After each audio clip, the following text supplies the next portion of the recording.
J'ouvre le second débat de ce Sens Public consacré à la guerre entre Israël et le Hamas. Peut-elle avoir un vainqueur? La relance d'un processus de paix dans la région est-elle illusoire? Avant de répondre à ces questions avec nos invités, le récit de cette opération de l'armée israélienne la nuit dernière à Rafah. 2 otages libérés après d'intenses bombardements qui ont fait des dizaines de morts côté palestinien. Audrey Betaz. Peu de mots, mais des larmes de soulagement. Luis Har, 70 ans, et Fernando Marman, 60 ans, tombent dans les bras de leurs proches après 129 jours de détention aux mains du Hamas. Les 2 otages, amaigris mais en bonne santé, viennent d'être libérés après une opération commando de l'armée israélienne.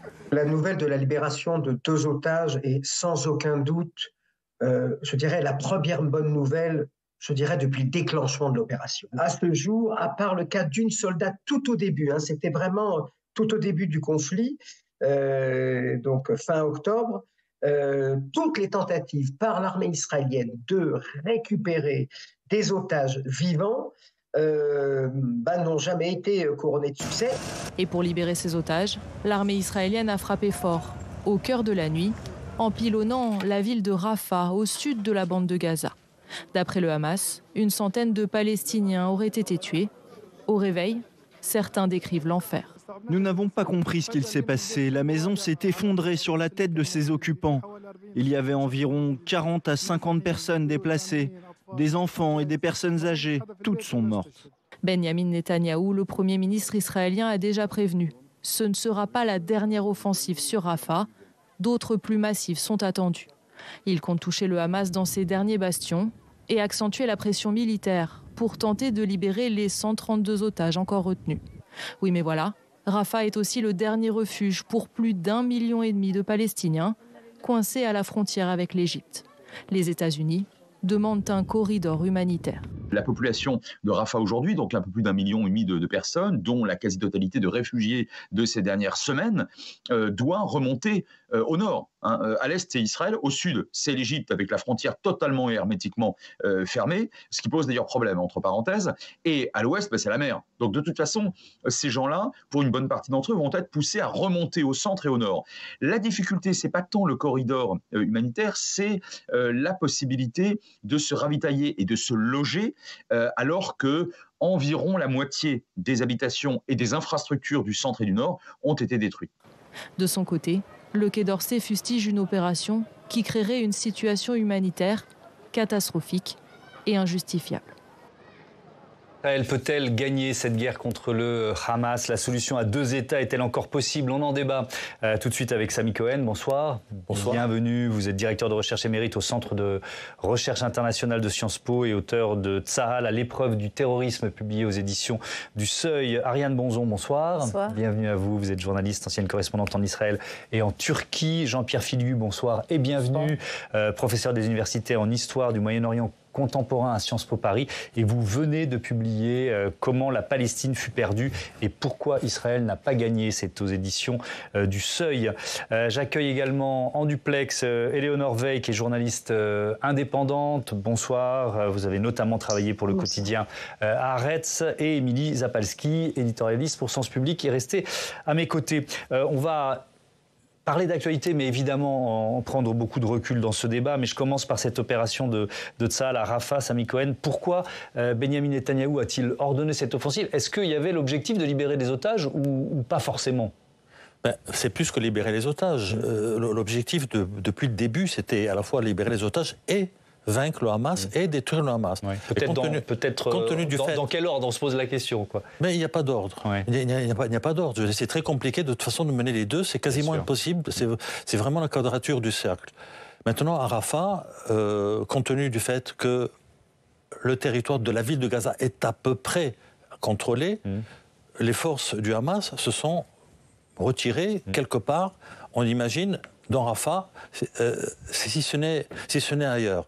Et donc, voilà, l'objectif de Benyamin Netanyahou est d'essayer d'obtenir à la fois peut-être la tête des principaux dirigeants du Hamas, de la branche militaire du Hamas, et également la libération des otages qui manifestement se trouvent dans cette région. Et évidemment, c'est une opération à très haut risque pour la population civile parce que tous ceux qui ont émigré du nord vers le sud se trouvent à peu près là, et ça va être extrêmement compliqué. Il a déjà ordonné d'ailleurs à l'armée de prévoir des plans pour déplacer la population. La population qui s'est déplacée une première fois doit se déplacer une deuxième fois. On ne sait pas où, on ne sait pas ce que l'armée va proposer comme terrain. Ça va être probablement des camps avec des tentes dans des régions près de la mer où il n'y aura pas d'opération militaire directe de la part de Tsahal. Ariane Bonzon, est-ce que la libération de ces 2 otages, ça offre à Benyamin Netanyahou une sorte de répit, on peut dire ça comme ça, puisqu'il est quand même assez critiqué à l'intérieur, au sein même de l'opinion. Indéniablement, parce qu'un répit peut-être pas, mais c'est un point pour lui, puisque toute la discussion, l'argumentaire de M. Netanyahou, c'est de dire, on ne fait pas de cessez-le-feu, on fait ces opérations militaires, parce que c'est comme ça, en faisant pression sur le Hamas, que le Hamas va être étranglé, si vous voulez, et va lâcher les otages, c'est comme ça. Or, pour l'instant, ça n'avait rien donné. Ce qui a donné, c'est les négociations fin novembre, vous vous rappelez, où il y a eu 1 pour 3 otages, c'est-à-dire 3 prisonniers et puis 1 otage ont été libérés, c'est-à-dire autour de 80, un peu plus d'otages ont été libérés, mais dans des négociations. Donc actuellement, il y a des négociations qui ont lieu, mais le Premier ministre israélien a refusé l'accord qui était proposé. Donc là, c'est quand même un geste, pour lui, c'est quelque chose.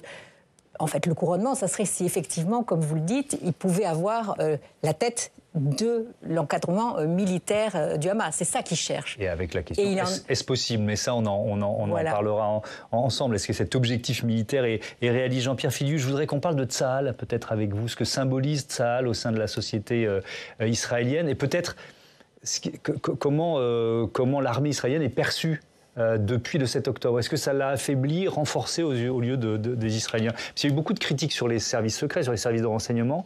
Est-ce qu'elle vise Tsahal en général? D'abord, pour Tsahal, nous avons le privilège sur ce plateau d'avoir un auteur de référence.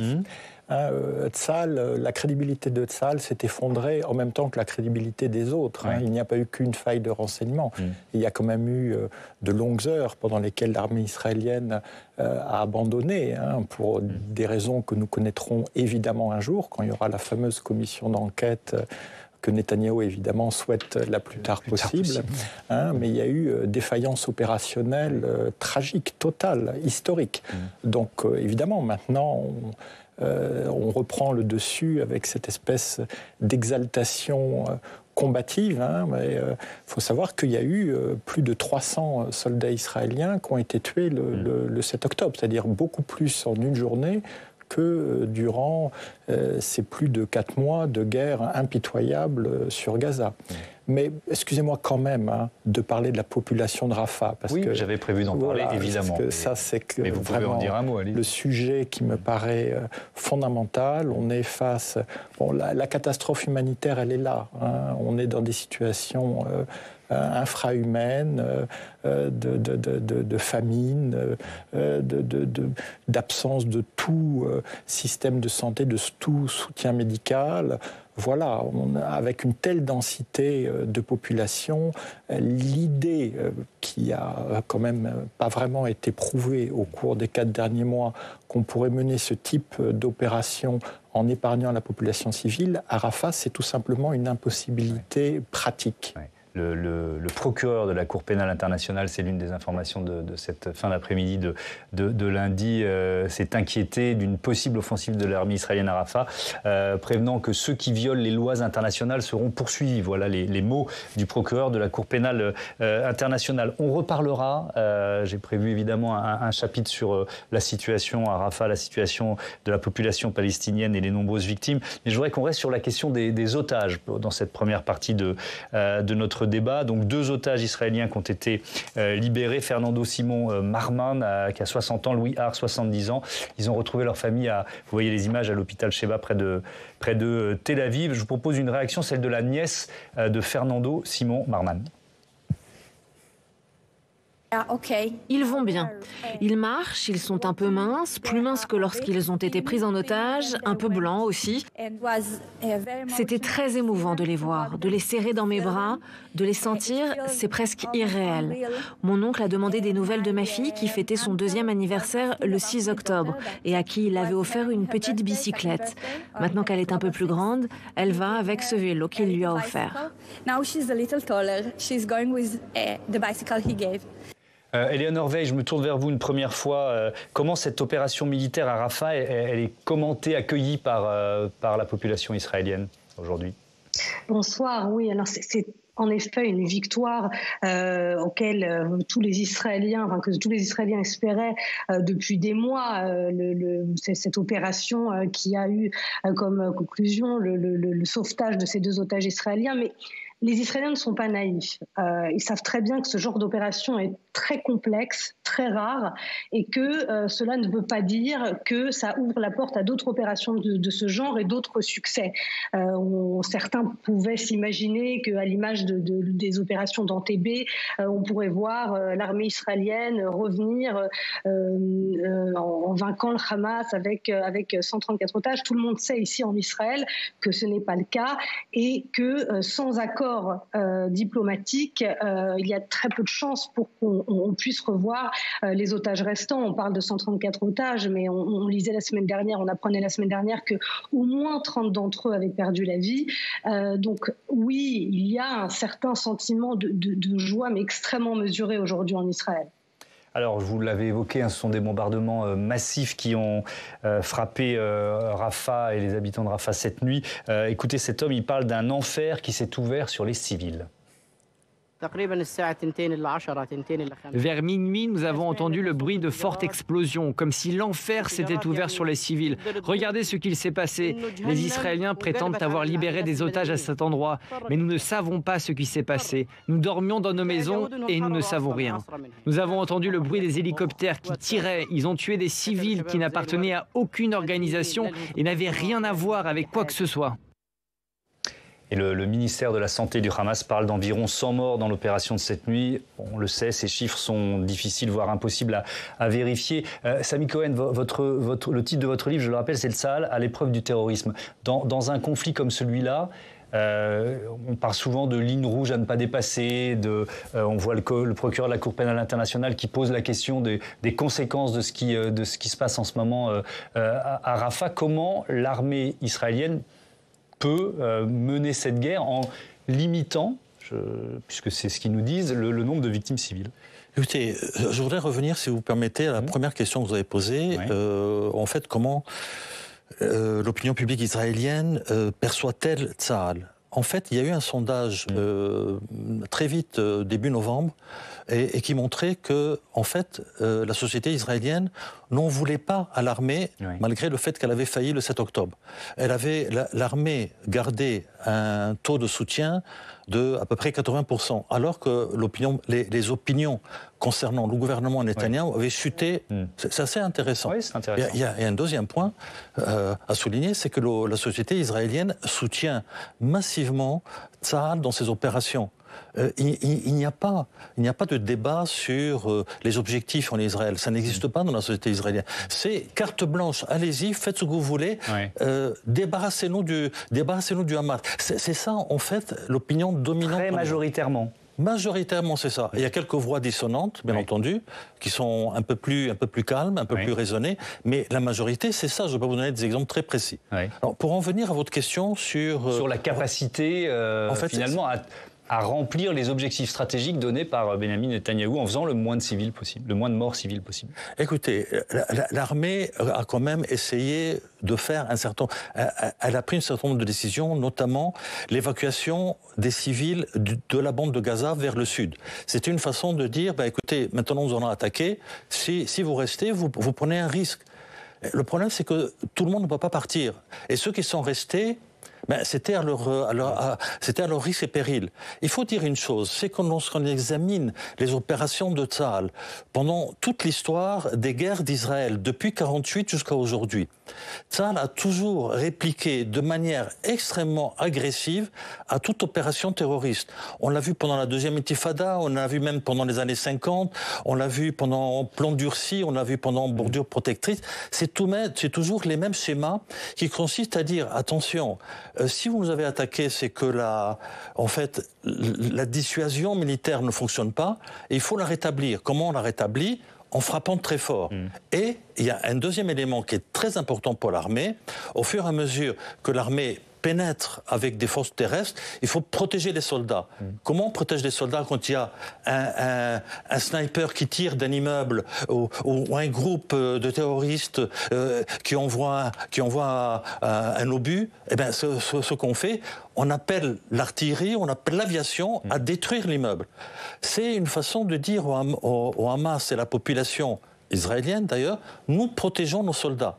Et ça a un coût par des destructions qui se traduisent par des destructions énormes. Puisque 50% en fait des habitations dans la bande de Gaza sont déjà détruites. Oui.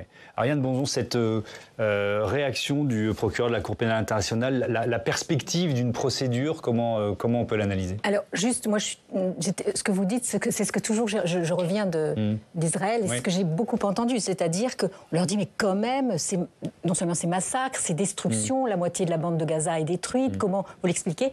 Et il y a cette idée-là, si on ne détruit pas, ce sont nos soldats qui sont exposés. Donc il y a toujours un soutien massif, on peut employer ce terme, dans l'opinion israélienne aujourd'hui. Je ne dirais pas qu'elle approuve, mais enfin, elle est d'un silence incroyable. Bon, cela dit, on ne voit pas beaucoup d'images sur les massacres, sur les destructions à la télévision israélienne. On voit beaucoup de choses sur les opérations, mais il y a cette idée que, pour sauver nos soldats, il faut détruire. Hein. Alors, qu'elle soit fondée ou pas. Quant à la justice internationale, justement, là, on est quand même dans une histoire un peu limite, puisque la Cour internationale de la justice a rendu, vous savez, son arrêt, enfin son jugement, en disant qu'il y avait un risque de génocide commis par Israël à Gaza. Un risque. C'était assez intelligent. Parce que l'idée, c'était de dire, de ne pas condamner Israël tout de suite, mais de dire Israël doit prendre des mesures conservatoires. C'est-à-dire ne pas faire ce qu'elle est en train de faire. C'est-à-dire protéger les populations civiles, etc. Et donc là, il y a eu un avertissement, si vous voulez, d'Israël, en disant il y a un risque de génocide, vous devez prendre un certain nombre de mesures pour ne pas faire un génocide. Et c'est là où Israël, en fait, est au pied du mur. Et visiblement, ce jugement n'a pas beaucoup influé Israël, qui a d'ailleurs, par le passé, plusieurs fois déjà, enfin en tout cas une fois en 2004 pour le mur, était jugé par la Cour internationale de justice et qui n'a pas obéi, si vous voulez, à la Cour internationale de justice. Oui. Et donc là, on voit que... Mais ça, c'est très... Enfin, les Israéliens sont un peu comme ça. Hein. Vous savez que la loi internationale, le droit international, ils l'ont souvent peu respecté, pour une raison toute simple aussi. C'est qu'eux ont vécu des traumatismes où la communauté internationale n'a rien dit, n'a pas bougé. Et donc, il y a l'idée que puisqu'on ne nous a pas sauvés, on ne nous a pas aidés pendant la Shoah, pour dire les choses comme elles sont, eh bien, nous, on n'a pas, on fait tout seul le boulot. Jean-Pierre Filiu, quelle est la capacité, notamment des États-Unis, de peser sur Israël sur ce point précis? Je vous pose cette question parce que, à l'instant, le source du département d'État, Washington, opposait à une offensive, je cite, à grande échelle à Rafah, sans solution pour les civils. Quand l'allié américain dit ça, c'est quoi? C'est de l'hypocrisie? C'est une vraie pression mise sur le cabinet de guerre et sur Benyamin Netanyahou? La vraie pression interviendra quand il y aura une menace sur l'approvisionnement militaire d'Israël. Et on voit mal cette menace, alors qu'au Congrès, Biden est totalement coincé par les partisans de Trump qui considèrent que l'aide à Israël est une priorité absolue. Mais permettez-moi de revenir quand même sur l'impossibilité pour Netanyahou d'atteindre les objectifs qu'il s'est assignés. Moi, je m'étais permis de dire très tôt que Netanyahou allait tomber les yeux grands ouverts dans le piège que lui tendait le Hamas à Gaza. À mon humble avis, nous y sommes. Alors, on peut discuter de ceci, cela, ce qui s'est passé pendant les dernières heures, les dernières 24 heures, les dernières semaines. Le Hamas n'a aucune illusion sur sa faiblesse militaire face à la puissance israélienne. Et le Hamas a donc pris de manière très cynique, en abandonnant la population palestinienne à son sort, très tôt des mesures de protection de sa direction, notamment les leaders dont Netanyahou voudrait pouvoir agiter la tête en trophée, qui sont dans leur tunnel. L'idée même que j'entends que tous les otages auraient suivi la population et seraient aujourd'hui à Rafah, bon, moi par définition, je suis dans mon petit bureau à Paris, je ne peux pas contredire ceux qui prétendent savoir, enfin les mêmes qui prétendaient savoir beaucoup de choses avant le 7 octobre 2023 et ont été pris complètement de court. Donc il se pourrait que ces otages, ils n'aient jamais quitté le nord et le centre de la bande de Gaza et qu'ils soient toujours dans les tunnels sous les pieds du contingent israélien. Ce que vous dites, c'est que éradiquer le Hamas, puisque ça sont les termes qui ont été employés très vite par Benyamin Netanyahou, c'est irréaliste. Déjà, il faudrait savoir ce que signifie éradiquer le Hamas. Qu'est-ce que ça veut dire? Éradiquer... C'est la branche militaire, le Hamas dans sa totalité. Alors déjà, la branche militaire, c'est 30 000 miliciens. Or, voilà, là encore, il y a toute cette question qui émerge dans chaque guerre qu'on qualifie pudiquement d'asymétrique. C'est que qu'est-ce que ça signifie éliminer un combattant quand le processus même d'élimination d'un combattant en génère 10 autres. Donc, on est dans cette situation-là. Et l'idée qu'il faudrait la mort de 10 000 Palestiniens pour tuer un des grands chefs du Hamas prouve quand même qu'on est rentré dans un étrange rapport aux chiffres et tout simplement à la réalité humaine. Et c'est cela aussi sur quoi le Hamas misait, que la disproportion de la riposte aux atrocités commises le 7 octobre dépasse l'entendement. Et actuellement, tous autour de cette table et en visio, nous n'avons aucune idée concrète de la réalité à Gaza. Gaza, c'est extrêmement abstrait. Nous avons des échos plus ou moins amortis et je suis convaincu que le jour où cette réalité-là de Gaza éclatera à la face du monde, il y aura des secousses aux États-Unis, ailleurs, qui ne sont absolument pas anticipées par l'actuel gouvernement israélien. C'est un peu ce qui est dramatique dans ce processus, c'est qu'on a l'impression qu'en effet les sanctions internationales de justice ne fonctionnent pas, et puis c'est pas la première fois qu'Israël est soumis à ce type de sanctions, et on a l'impression qu'on est obligé d'attendre presque la fin du processus pour savoir ce que réellement sera la situation et ce que la population aura vécu, ce qu'il en restera, comment elle aura été prise en étau dans ce conflit. On a l'impression vraiment d'une impuissance, vu de l'Europe, de la France encore plus que d'autres pays, et qu'on comptera à la fin le résultat du processus. C'est tout à fait le pari de Netanyahou. Netanyahou, qui est quand même un animal politique extrêmement expérimenté, auquel j'ai consacré la seule biographie politique en langue française. Et c'est quelqu'un qui sait parfaitement jouer des contraintes. Et là, il voit qu'en ne se liant aucunement les mains, jamais il n'a voulu même dire ce qu'était son plan pour l'après, le jour d'après à Gaza. Et son argumentaire est déjà rodé.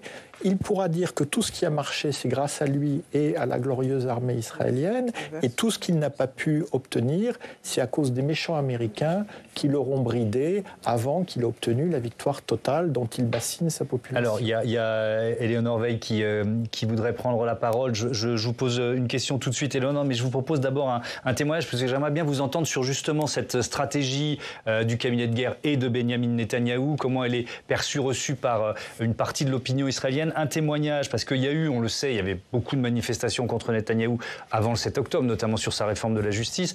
Puis il y a eu le temps de la sidération, le temps du deuil, et puis des manifestations ont repris, mais là elles sont plus sur la stratégie de Netanyahou. Écoutez l'un des manifestants à Tel Aviv. Je suis venu ici pour faire pression sur le gouvernement et lui rappeler qu'il doit libérer 136 citoyens otages. Aujourd'hui, il est clair que ce n'est pas sa priorité. Il ne pense qu'à la victoire militaire.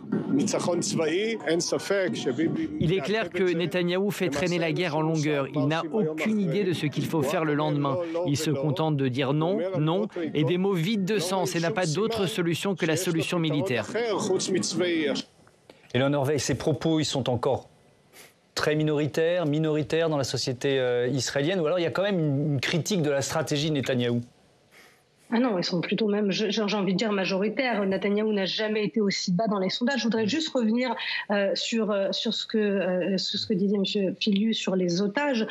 L'opération de sauvetage qui a eu lieu la nuit dernière s'est passée à Rafah. Donc on a quand même aujourd'hui la preuve qu'en tout cas certains des otages se trouvent effectivement à Rafah.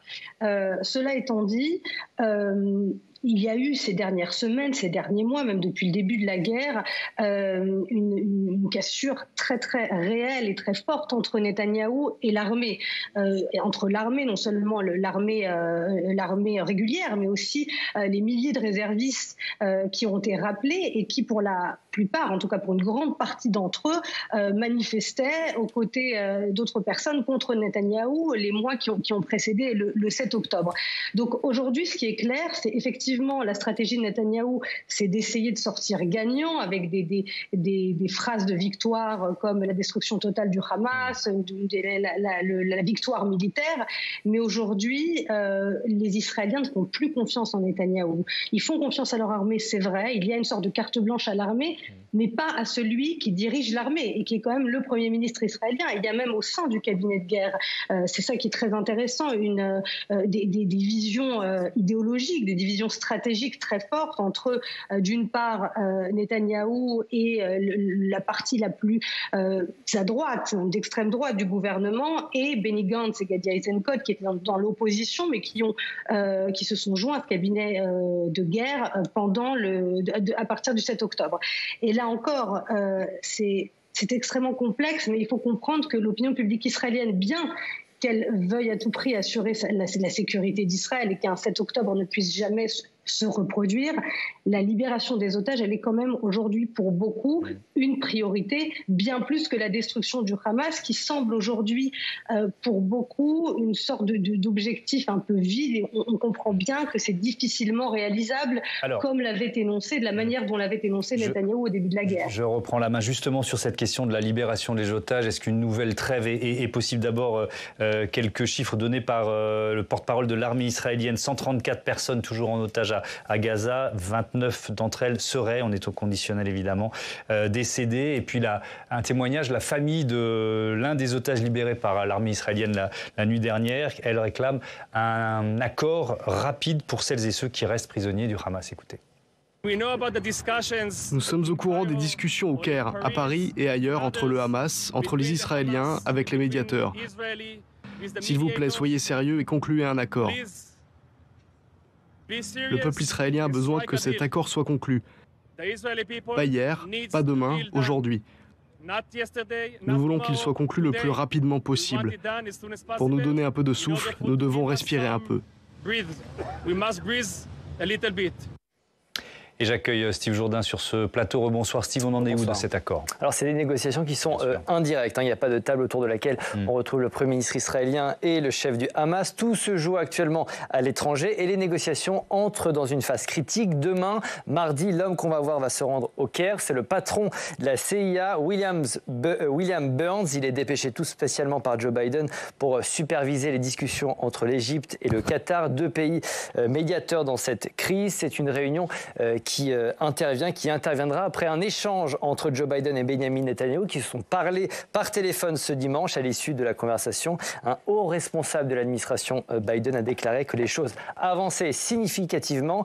Des progrès considérables ont été réalisés. Il reste encore des divergences importantes, mais nous sommes maintenant très proches de la formulation finale du cadre de l'accord, une déclaration qui a été faite à la presse israélienne aujourd'hui. Alors, quelles seraient les grandes lignes d'un éventuel accord? Alors, on rappelle que le dernier accord entre entre Israël et le Hamas a pris fin le 1er décembre dernier. Dans ce cadre, 110 otages avaient été libérés à raison d'un otage israélien pour 3 prisonniers palestiniens. L'accord qui se profile ne répond pas du tout aux mêmes conditions. Le Hamas les a durcis. Il propose un plan en 3 étapes. Première étape, il prévoit un cessez-le-feu de 45 jours. Durant cette période, toutes les femmes israéliennes, les civils de moins de 19 ans, les personnes âgées et les malades seront libérés. En échange, Israël devra relâcher des prisonniers palestiniens, principalement des femmes et des enfants, et Tsahal devra quitter les grands centres urbains de la bande de Gaza. Deuxième étape, elle durera aussi 45 jours. Le Hamas demande à ce que l'armée israélienne quitte complètement la bande de Gaza. Il exige aussi la libération d'au moins 1500 prisonniers palestiniens, dont un tiers sont des condamnés à la prison à vie en raison d'actes terroristes. En échange, tous les otages israéliens de sexe masculin seront relâchés. Et puis dernière étape, 45 jours aussi, Thomas. Durant cette période, un accord définitif devra être signé pour mettre fin à la guerre actuelle. Cette étape doit aussi être l'occasion d'un échange de dépouilles entre les combattants, entre les belligérants. Oui. Le gouvernement israélien, face à cette proposition, est-ce qu'il est prêt à accepter ces conditions? Non, clairement pas. Pas en l'état. Elles sont considérées comme inacceptables. Il y a 2 semaines, devant une colonie en Cisjordanie, Benjamin Netanyahou avait notamment insisté sur la nécessité pour Israël de garder un pied à Gaza. Écoutez-le. Nous ne retirerons pas l'armée de la bande de Gaza. Nous ne libérerons pas des milliers de terroristes. Rien de tout cela ne se produira. Nous allons obtenir une victoire totale. Ce week-end encore, des dizaines de milliers d'Israéliens sont descendus dans la rue pour faire pression sur le gouvernement et demander le retour des otages. Derrière les déclarations des uns et des autres, on l'aura compris, il y a encore et toujours de la politique, Thomas. Évidemment. Merci beaucoup, Steve Jourdain. Jean-Pierre Filiu, je reviens vers vous. Est-ce que Benjamin Netanyahou d'un côté, mais aussi le Hamas de l'autre, ont vraiment intérêt à ce qu'il y ait une trêve? Non, il est évident que la logique de guerre profite à l'un comme à l'autre de manière assez cynique.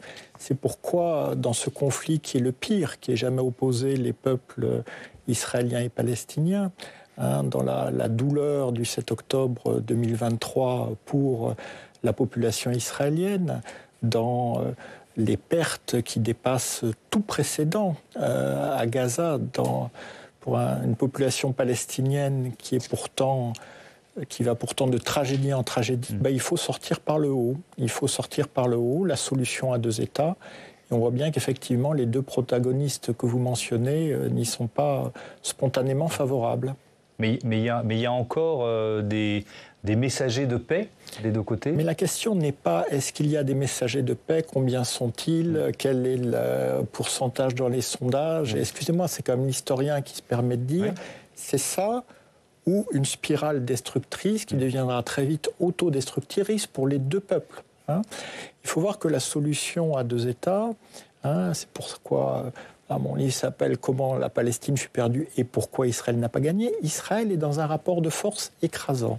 Israël a toutes les raisons de vivre dans la prospérité et la sécurité. Et on voit bien que cette sécurité, elle est inaccessible parce qu'il n'y a pas justement cet accord de paix. Mais ne nous trompons pas, l'accord de paix, la solution est 2 États, ce ne sera pas du luxe, de la charité que ferait Israël, ce sera les négociations des conditions de la défaite palestinienne. Les Palestiniens ont perdu. Il suffit de regarder une carte de 1948 jusqu'à aujourd'hui. Il suffit de voir l'état dans lequel est la bande de Gaza. La bande de Gaza, c'était quand même, en 1948, le seul territoire qui n'était ni Israël, ni annexé à la Jordanie. Aujourd'hui, c'est une espèce d'immense champ de ruines sur laquelle vont survivre pendant je ne sais combien de temps 2 millions de réfugiés dans des situations extrêmes. Donc, le peuple palestinien a perdu. Maintenant, d'abord pour des raisons humanitaires évidentes, il faudrait lui reconnaître un peu de dignité et lui aussi, pourquoi pas, un peu de sécurité. Et la solution à 2 États est la seule qui puisse accommoder les exigences légitimes des 2 nationalismes israéliens et palestiniens. Mais ça viendra d'une initiative extérieure, internationale. Je vous redonne la parole, mais le secrétaire d'État américain, toujours, il y a une communication cette fin d'après-midi, un accord sur les otages au bénéfice énorme reste possible. C'est du déclaratif. Je ne sais pas ce qu'il y a derrière cette prise de position. Alors, il se trouve que j'ai passé 2 décennies dans la diplomatie. La tradition diplomatique américaine est de toujours refuser de négocier à chaud et de se tenir à des arrangements pour apaiser la crise en cours, la tradition française et européenne, et au contraire l'idée de sortir par le haut, de dire voilà, si on en est là, c'est parce qu'il y a un problème de fond et on va profiter de cette crise pour régler le problème de fond et justement éviter la répétition des crises suivantes. Donc on voit bien qu'aujourd'hui, la diplomatie américaine, même si elle parle des deux États avec un peu plus de conviction qu'avant, n'a pas du tout mis sur la table ce qui serait élémentaire, c'est-à-dire un calendrier de mise en œuvre. Comment on y va, qu'est-ce que ça signifie? Parce qu'il faut bien voir que maintenant, si on veut sauver ce qui peut l'être, non seulement de la paix, mais de la sécurité et de l'avenir pour les deux peuples, il faut définir très clairement quel est le règlement final, c'est-à-dire quels sont les deux États. On ne peut plus attendre la négociation des uns, des autres, la coalition de ceci, de cela. Il faut effectivement qu'un cadre soit imposé internationalement pour sortir les deux peuples de cette fatalité de la guerre. Sami Cohen, est-ce que ça vous semble possible, enfin aujourd'hui, dans l'état de la situation militaire, est-ce qu'il y a effectivement des discussions possibles autour d'une solution à deux États, ou est-ce qu'elle est pour l'instant enterrée, cette solution? Écoutez, je ne veux pas paraître trop pessimiste, mais je le suis quand même. Je le suis dans la mesure où il faut voir quels sont les acteurs sur le terrain. Une solution à deux États, ça se négocie. Ça ne sera pas imposé, c'est impossible. Il y a eu des pressions dans le passé des États-Unis, ça n'a jamais marché. Ça n'a jamais marché parce que les acteurs locaux ont une capacité de résistance qui est quand même assez forte. On ne peut pas faire boire un âne qui ne veut pas boire, c'est absolument impossible. Maintenant, une solution à deux États par rapport à la société israélienne. Après le 7 octobre, après un massacre pareil, les gens se disent, mais écoutez, donner un État aux Palestiniens après un massacre pareil, c'est donner un bonus au massacre. C'est totalement impensable. Déjà, avant le 7 octobre, il n'y avait pas de force politique porteuse d'une pareille solution. Il y avait une gauche qui était très affaiblie, un parti travailliste quasiment inexistant, un parti du centre plus ou moins partant, mais c'est tout, il n'y avait aucun leader politique de gabarit important capable de porter un projet politique d'une telle importance. Ça n'existait pas avant, ça n'existe toujours pas. Je ne vois pas quel leader politique en Israël peut dire, écoutez, moi j'ai une vision pour l'avenir qui serait à terme la solution à deux États. Pour l'instant, la population israélienne est totalement arc-boutée sur la question du retour à la sécurité. Tant qu'on n'offre pas à la société israélienne une solution qui lui permette d'entrevoir des garanties, non pas des garanties à 100%, je dirais des garanties à 300%. Tant que tout ça n'est pas ébauché et mis sur le tapis, je ne vois pas la société israélienne et la classe politique israélienne s'engager dans une pareille négociation. On va ouvrir, il nous reste quelques minutes seulement, le temps a filé très vite, mais je voudrais quand même qu'on parle, Émilie, de la difficulté pour un président français dans ce contexte-là de trouver un axe, un équilibre de communication. Oui, sur le conflit, Emmanuel Macron s'est toujours cherché depuis le début, et ça s'est ressenti aussi jusque dans le récent hommage aux victimes franco-israéliennes, avec un événement qui intervient 4 mois après l'attaque. Alors il faut dire que la France est le premier pays du monde à avoir organisé un hommage national de cette ampleur. C'est aussi parce qu'on a la plus grande communauté juive d'Europe et c'est aussi parce qu'on a perdu le plus grand nombre de ressortissants le 7 octobre. Et malgré la polémique suscitée par la présence de députés La France Insoumise, la cérémonie a été largement saluée. Elle a été retransmise aussi en direct sur un écran géant à Tel Aviv par l'ambassade de France. Mais alors pour trouver ce fameux équilibre, au milieu de l'hommage fait à ces victimes, le président a dû ajouter quelques mots sur la souffrance palestinienne que les terroristes ont piétinée en prétendant la défendre. Et l'Élysée a aussi précisé qu'un hommage était prévu pour les victimes françaises de Gaza, sans annoncer ni de date, ni de principe d'organisation, ni même d'informations sur ces victimes. On parle pour le moment d'un temps mémoriel, car selon l'Élysée, il est évident que nous devons la même émotion et la même dignité aux victimes françaises des bombardements à Gaza. Emmanuel Macron l'avait bien dit durant sa visite en Cisjordanie, une vie palestinienne vaut une vie française qui vaut une vie israélienne.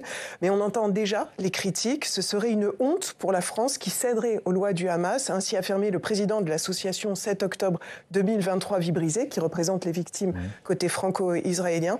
Et si le principe séduit évidemment LFI, pas sûr qu'il y ait réellement de suite. Est-ce qu'on peut parler depuis le début dans la communication présidentielle de va-et-vient? Oui, on se souvient un peu du positionnement qui était très pro-israélien au début du conflit, au moment de l'attaque évidemment, positionnement que le président a essayé de rééquilibrer, notamment lors de sa visite sur place.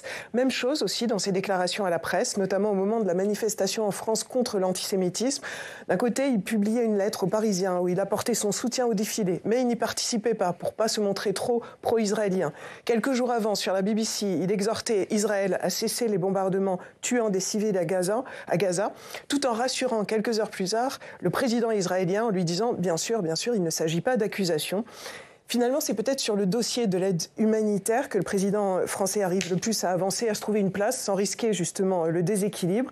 Sur le sujet, il cherche à marquer les esprits, du coup, avec la conférence humanitaire, on se souvient, organisée en novembre 2023, l'aide de 100 millions d'euros décidée par la France, avec des résultats qui sont pour le coup tangibles. En témoigne ce tweet d'Emmanuel Macron montrant début janvier les tonnes d'aide militaire qui sont envoyées à Gaza par les airs, par la France et la Jordanie. D'aide humanitaire. Humanitaire. Vous avez dit militaire, 7 humanitaire. tonnes d'aide humanitaire. Ariane Bonzon, il y a eu des tractations à Paris il y a quelques semaines dans le cadre de ces négociations pour ouvrir une nouvelle trêve. Ça veut dire que la France n'est pas totalement hors jeu?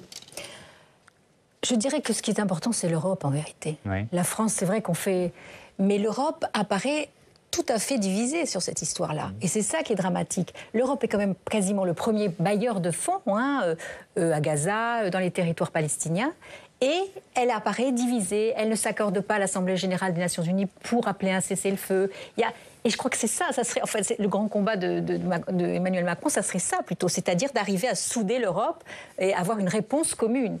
Et il me semble que c'est là où on l'attendrait le plus, parce que la France n'a pas beaucoup de poids. Enfin, je veux dire, elle n'est pas... Qu'est-ce que vous voulez qu'elle fasse de... Voilà. Tandis que s'il y avait une vraie position de l'Union européenne, bon, c'est le serpent de mer, on en parle tout le temps, et elle n'est pas là. Jean-Pierre Filiu, dernier mot, il nous reste 1 minute. Malheureusement, le temps a filé vraiment trop vite, mais ça prouve que ce débat était passionnant. Est-ce que l'initiative de paix, elle peut venir encore d'ailleurs ? C'est-à-dire qu'on parle souvent du Sud global, les BRICS, d'autre part que de la filière habituelle, c'est-à-dire le grand allié américain qui supervise des tractations, des discussions. Le grand allié américain a vu son rôle de médiateur très affaibli. On ne peut pas dire qu'il soit d'une grande efficacité depuis quelques mois. Donc c'est effectivement, je rejoins tout à fait Ariane Bonzon, c'est l'Union européenne. C'est l'Europe. L'Union européenne a tous les attributs de la puissance pour régler ce type de conflit. Et avant tout, elle est une puissance de normes et de droits. Or, ce dont le Moyen-Orient a vraiment besoin plus que tout, ce dont les Israéliens et les Palestiniens ont besoin plus que tout, c'est de droits et de normes aujourd'hui pour garantir leur sécurité, leur prospérité, et on ne peut que l'espérer. Leur avenir ensemble est pacifique. Merci beaucoup, merci à tous d'avoir participé à ce débat. J'ai rappelé les titres de vos livres, Sami Cohen, Tzahal à l'épreuve du terrorisme, publié au Seuil. Et Jean-Pierre Filiu, vous venez donc de publier ce livre « Comment la Palestine fut perdue, pourquoi Israël n'a pas gagné » aux éditions du Seuil. J'ai découvert l'existence du sionisme chrétien. On n'a pas eu le temps d'en parler parce que voilà, ce débat a filé trop vite, mais je conseille à nos téléspectateurs de se procurer votre livre pour découvrir ce qu'est le sionisme chrétien et son rôle dans l'histoire d'Israël. Merci encore, merci à tous d'avoir participé à ce débat. Je vous donne rendez-vous demain 18h et 22h pour un nouveau numéro de Sens Public. Et puis notez que l'invité de la matinale demain, ce sera le général Dominique Trinquant. Belle soirée.